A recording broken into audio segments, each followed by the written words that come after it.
Welcome to Moments with Marianne. I'm so delighted we're spending this time here today. We have a very inspiring show coming right up with special guest Christina Dalcher, and she's here to share with us her new book, Vox. Now, Christina is a linguist, novelist, and a flash fiction writer from somewhere in the American South. She has over 100 publishing credits in the US, UK, and Australia. And besides her accolades, she's also been nominated for the Pushcart Prize, Best of the Net, and Best Small Fiction. So let's welcome to the show, Christina Dalcher. Thanks, Marianne. I'm delighted to be here. What a joy it is to have you here. And my goodness, your book, once I picked it up, I could not put it down. It was amazing. The character development you did in this, the storyline. I mean, wow. Thank you. Well, and so if only all authors could hear that all the time, right? Yeah. I mean, my goodness. Well, and I know you're getting that everywhere you go. I mean, people are just loving this book, and for good reason. Now, it leads me to ask, what inspired you to write this book? Oh, boy. It's the $64,000 question. We probably should put that up for inflation purposes to $65 million or so.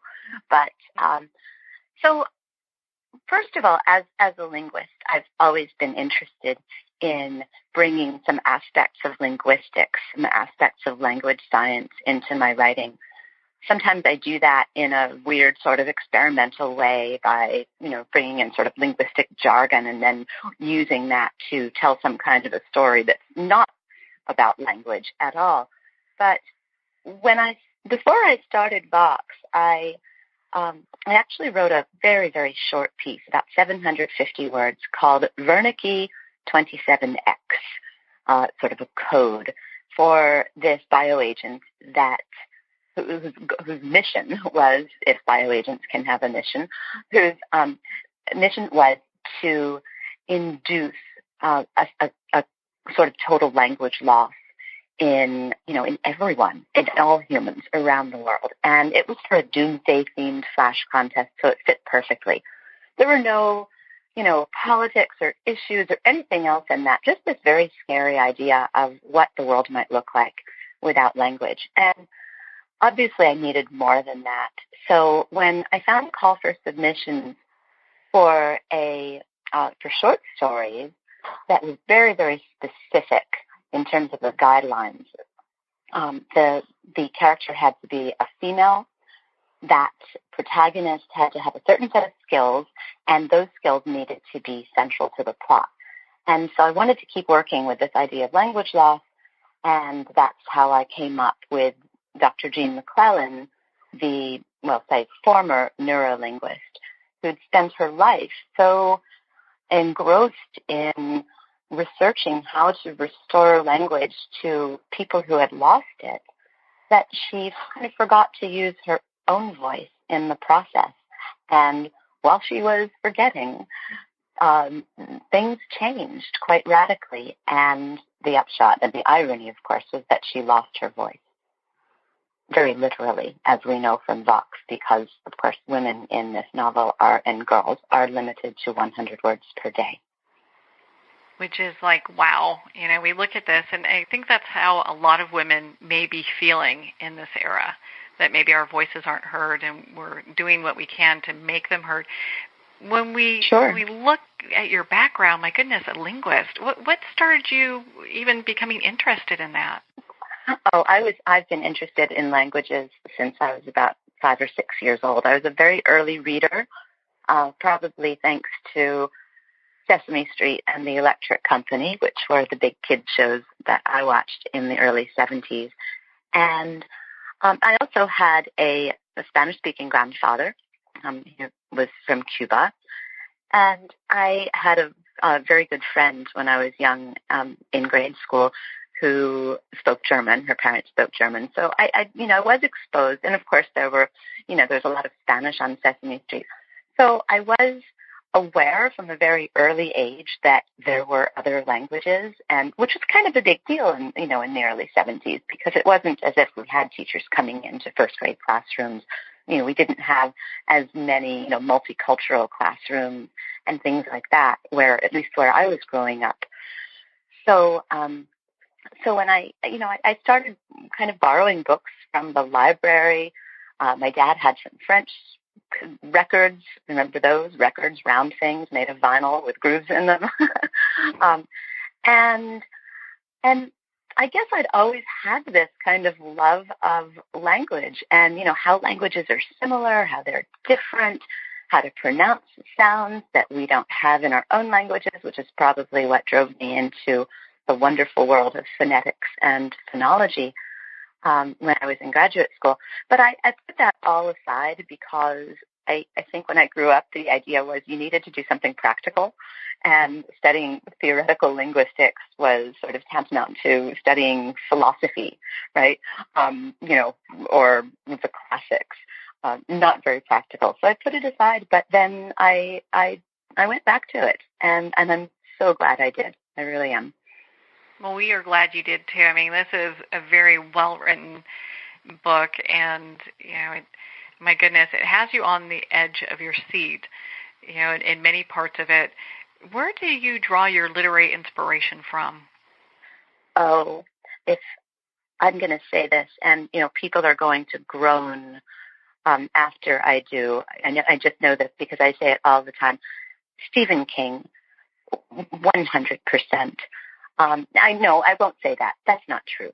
95%, right? Because I definitely look to Bradbury and Orwell and Aldous Huxley as well. I love Michael Crichton because he's got this deftness, this ability to create a story that's very engaging, but also filled with science. I mean, this guy's novels have footnotes in them, and they're accurate, right? He does his research. But King and Crichton in particular, they tell stories, they write beautifully, and they write for everyone. I've never been a literary fiction kind of a gal. I can appreciate it, but in the end, sometimes I find it very hard to escape into the story when something is very, very literary. So I look towards well-written commercial fiction that has a literariness or a kind of scientific rigor, something beyond just the commercial story, that is also very, very engaging. That's what I like to read, and I think that's probably what I like to write. Well, it's interesting. When I read your book, I did think of Orwell myself because I was like, you can, not that it has influences, but it definitely has a feel, we'll put it that way. Well, I think it's easy, Marianne, to, obviously, Vox has been compared to all sorts of dystopian novels. Doesn't that make sense, right? I mean, all dystopian novels, they're not the same, but they kind of are in a way. They talk about the same theme. I mean, that the very definition of dystopia seems to be an all-powerful, totalitarian kind of, government regime that wants to squash the little guy. So I think it's expected that anyone who writes dystopia is automatically going to be compared to somebody else who wrote dystopia because that central plot element is there, right? Mm-hmm. Well, it's interesting that you bring that up because when we look at your book, there's no real category that it falls into because it falls into so many. This is true, and it's sort of a problem. I'm kind of glad that I already had an agent and I already had a book out on that was polished and out ready to get out on submission, because the fact is that I keep calling Vox a thriller, but obviously because it's told from Jean McClellan's point of view and only her point of view, and because really her story is central. I mean, her character arc is central, not necessarily how did we get into this world or what happened or who are the ones that we can put blame on and so on. So there's a sense in which it's got very, very strong women's fiction elements, I think. And then also there's the, dystopian sort of issues. There's the political issues.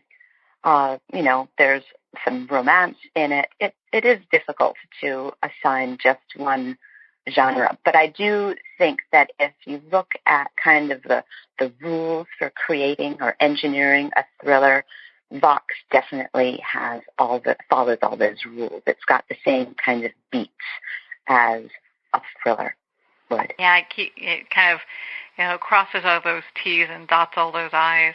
Well, and, it's interesting. I mean, because we're not going to dive too much into your book because we want everyone to pick up their own copy of Vox. Okay. But I really found it fascinating because the book does encompass so many different categories. A lot of people, I think, might be relating to it as a feminist story. Do you get that a lot? Oh, absolutely. Yeah, I think that there are every reader is going to bring something different, a different set of experiences and, very personal, intimate experiences or perspectives to anything that he or she reads. So, we've got a book, obviously, in which women are oppressed and one woman has to fight back. So, of course, there's a strong feminist aspect to that, right? And I think that any book that has a strong female character, there's a sense in which that book might be viewed as feminist. I didn't necessarily write it as a modern day feminist manifesto, but of course there are strains of that in Vox. Yeah. Well, and you can see that obviously because of the limiting women and children, women and girls to the quota of words that they can speak per day. Sure, absolutely. And it's funny because I was really thinking about I was thinking a lot about Ira Levin's novel from the early 70s, The Stepford Wives, when I was writing Vox, and definitely more after I'd finished Vox.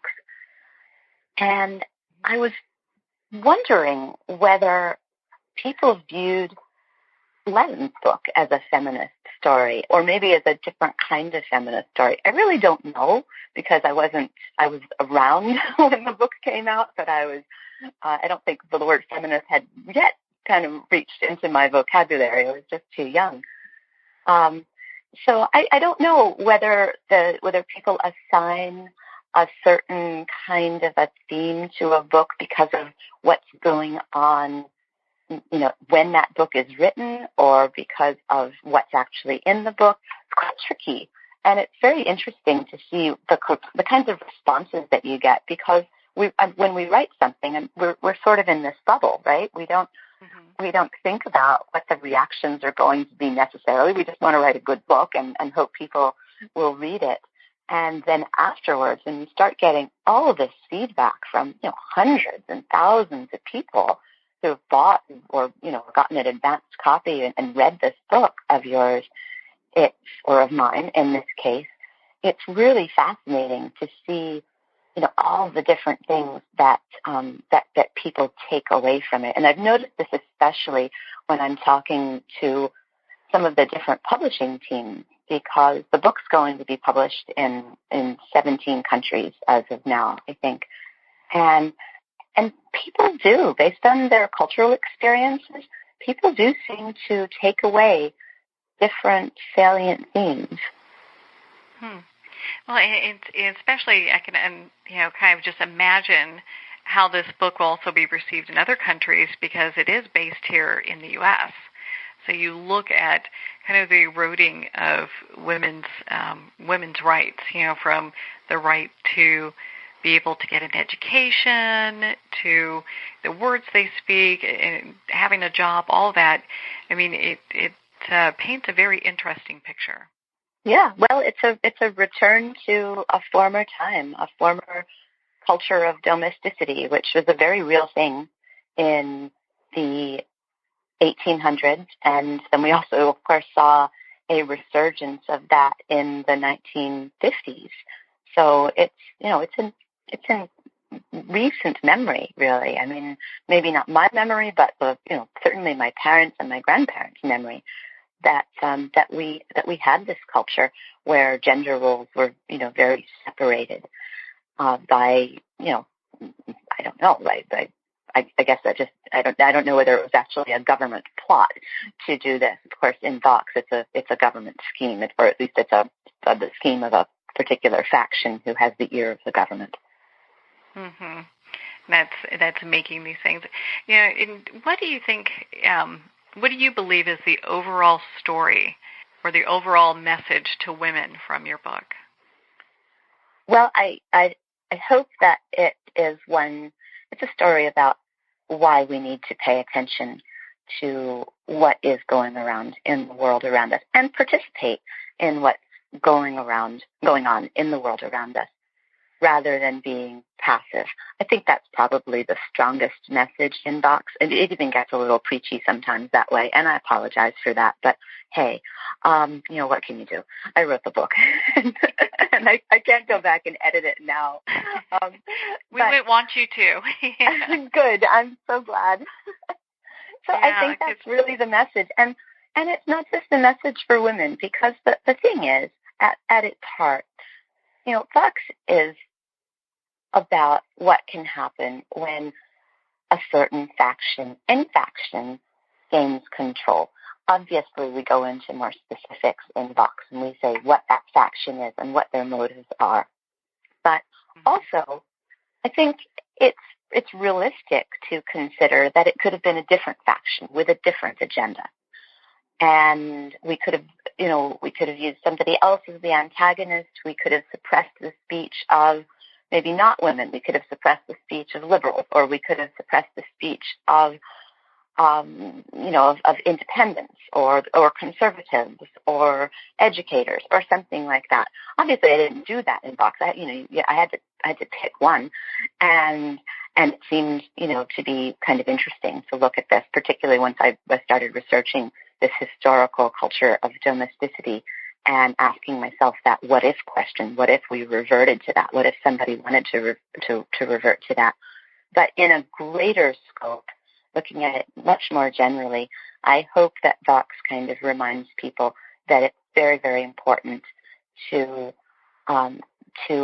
engage and also to permit freedom of speech. Mm-hmm. Which it seems interesting when we look at maybe some parallels that are happening within our culture today. I think this is why this book has struck such a chord, because I don't think all people feel this, but there probably are some people that feel like their voice isn't heard or they're not being recognized. Oh yeah, of course. And again, I think they could be. Some of them are women, some of them are white men. The straight white male. Some of them are certain factions on college campuses. There are all kinds of different ways in which we can silence people. But of course, because of what's going on now, particularly with respect to women's rights, that the most robust theme that people are going to take away from Vox is, in fact, the silencing of women. Yeah. That whole quiet thing. Well, and, I took away from it so much. I mean, just, you talk in the book about how the main character, Jean, she reclaims her voice.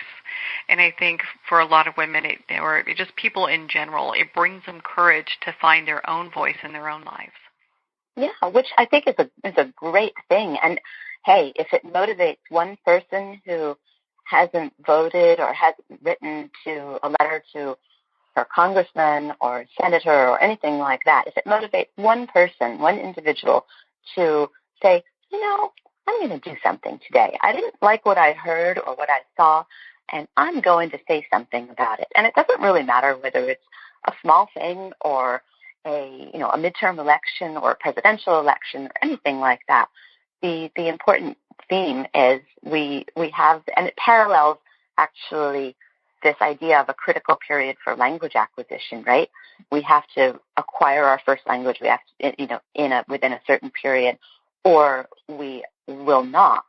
There's a sort of a sense of use it or lose it, right? Oh, yeah.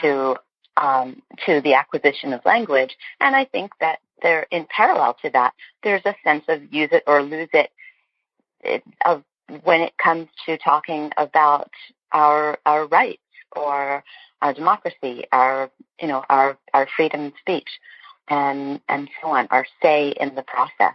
So yeah, so it's timely, and I do hope people see that and it motivates them. Well, I don't doubt that whatsoever. And it's gotta, gosh, I just am curious, like, how long did it take you, not just to do the research for this book, because it feels like there is research in there as well, but just to write the book in general? Okay. Well, I wrote the book in 2 months. What? I'm just going to fess up. I wrote it in 2 months. I know. And look, I'm just going to blame Stephen King for that. So, so the next person who comes and says, you shouldn't write a novel in 2 months, it should take you 5 years to write a novel. Well, I'm just going to refer them to Stephen King, who says the first draft of any novel should not take longer than 2 months. And there, he's spoken. Hey, he said it. It has to be true, Well, I don't know whether it's true or not, but it works for me. Mm-hmm. And the fact is that I didn't have to do a lot of research for Vox because I have the linguistics in my background. So after a master's degree and a PhD, 8 total years in graduate school, which included writing my dissertation and obviously, subsequent research and teaching and things, I do have these linguistic ideas in my head. I don't have to go and look up the meaning, for instance, of aphasia or, of the part of the brain that needs to be damaged to induce a certain type of aphasia.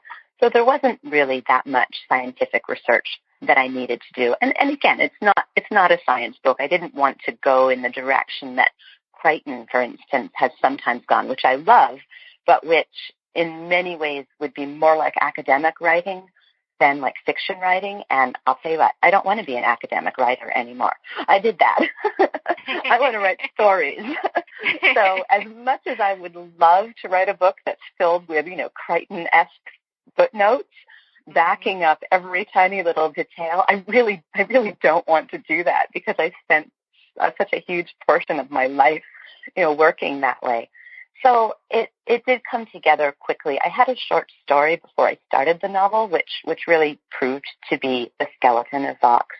And when I pitched that to my agent and said, look, I've got this idea, what do you think? She said, it sounds terrific. And by the way, I'm going to have a baby in November. So if you're going to get this to me, get it to me. So I had a little bit of motivation. Oh, my God. But that's so inspiring because you're right. A lot of times when people hear that they need to write a book or they're feeling compelled to write a book, that they have these timelines that are just not appropriate, So it's so cool that they, you can write it within any period of time because this is a fabulous book. I mean, people would generally think that you took years on it, but I love how you followed Stephen King's model, So. Well, I mean, he's the guy, and he said it. So, as I said, any criticism should be deferred to him. I'm sure his address is available somewhere, or the address of his publisher. but also, it's just my habit. I do write full time, so I have that advantage. I know a lot of my writing friends don't. They've got kids, they've got jobs, they've got to write in the wee hours of the morning, and it goes very slowly. So of course everybody's different. But I do tend to write quickly, particularly when something really moves me, and Vox did. I had this story, I had to get it out. There were days when I could easily write a couple thousand, 3,000 words. And the other thing is, I really don't like revising. Don't tell my editor that. But I don't like it. It's painful, moving things around and deleting large chunks that, you think you're in love with, but, the kill your darlings problem, right? Mm. So I guess my goal is, and I don't know whether it works, but it did pretty much work with Vox because there weren't that many changes that either my agent or subsequently my editor requested, it worked, I think, even after the first draft. And I didn't have to do a lot of real major structural revisions. So, that made the whole thing kind of come together very quickly. Well, it's beautifully written, and it's a fabulous story. I think everyone should read it. It really is, it falls in a lot of categories. So if you like thrillers or feminist books or adventure, you name it, it's all in there.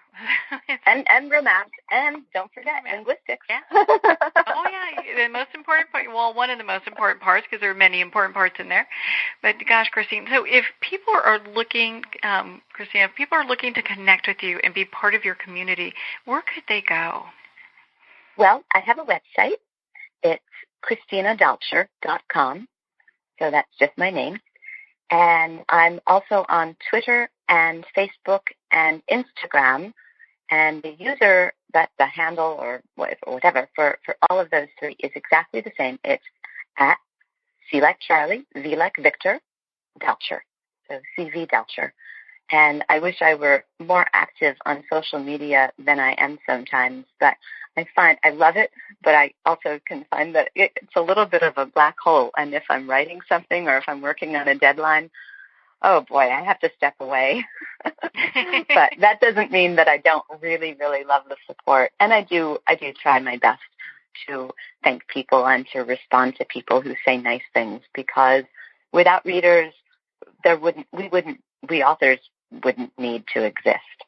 So it's, in the end, it's all about the reader support.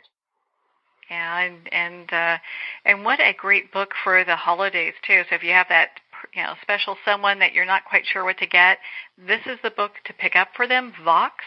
You want to make sure to get that. Christina, thank you so much for taking the time to be on the show with us here today. Marianne, it was my absolute pleasure. What a great time I had talking to you. It's been such a privilege to spend this time with you, Christina, and I really enjoyed your book, Vox.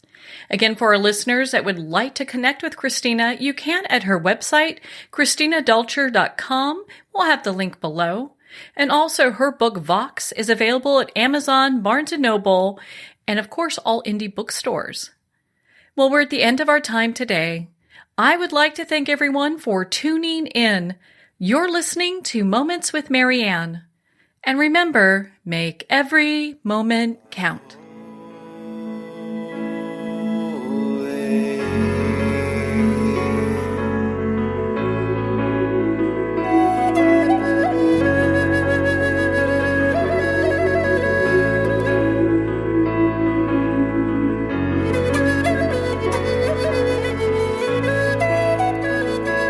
In a single moment, your life can change. Moments with Marianne is a transformative hour that covers an endless array of topics with the best of the best. Her guests are leaders in their fields, ranging from inspirational authors, top industry leaders, and business and spiritual entrepreneurs. Each guest is gifted and a true visionary, a recognized leader in her own work, and while teaching others to develop, refocus, and grow, Marianne will bring the best guest and sometimes a special surprise. Don't miss this. You never know just which moment will change your life forever. Moments with Marianne airs every Thursday, Friday, and Sunday at 8 p.m. Eastern, 6 p.m. Mountain Time. Make sure to tune in and visit momentswithmarianne.com for more information.